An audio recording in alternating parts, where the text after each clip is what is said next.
सार्वजनिक शिवजयंती उत्सव समिती निपाणी, वडगाव, अशोकनगर यांच्या वतीने अशोकनगर संभाजी चौक येथे छत्रपती शिवाजी महाराजांची जयंती मोठ्या उत्साहात साजरी करण्यात आली। यावेळी शिवरायांच्या पुतळ्यास पुष्पहार अर्पण करून विधिवत पूजन व आरती करण्यात आली। यानंतर डीजेच्या दणदणीत तालावर शिवरायांच्या जयघोषात परिसर दुमदुमून गेला। भगवे ध्वज, पारंपरिक वेशभूषा आणि शिस्तबद्ध मिरवणुकीमुळे उत्सवाला भव्य स्वरूप प्राप्त झाले। या शिवजयंती उत्सवात विद्यार्थी व विद्यार्थिनींचा सहभाग मोठ्या प्रमाणात दिसून आला। शालेय व महाविद्यालयीन युवक युवतींनी उत्स्फूर्त व शिस्तबद्ध सहभाग नोंदवत कार्यक्रमाची शोभा वाढवली। उत्सव शांततेत व सुरळीत पार पाडण्यासाठी पोलीस प्रशासनाचे मोलाचे सहकार्य लाभले।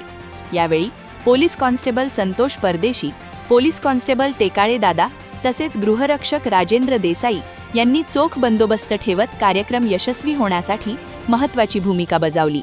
कार्यक्रमादरम्यान छत्रपती शिवाजी महाराजांचे शौर्य, स्वराज्याची संकल्पना व राष्ट्रनिष्ठेचे स्मरण करण्यात आले। नागरिक, युवक व शिवप्रेमी मोठ्या संख्येने उपस्थित होते। संपूर्ण उत्सव शांततेत, आनंदी व उत्साही वातावरणात पार पडला।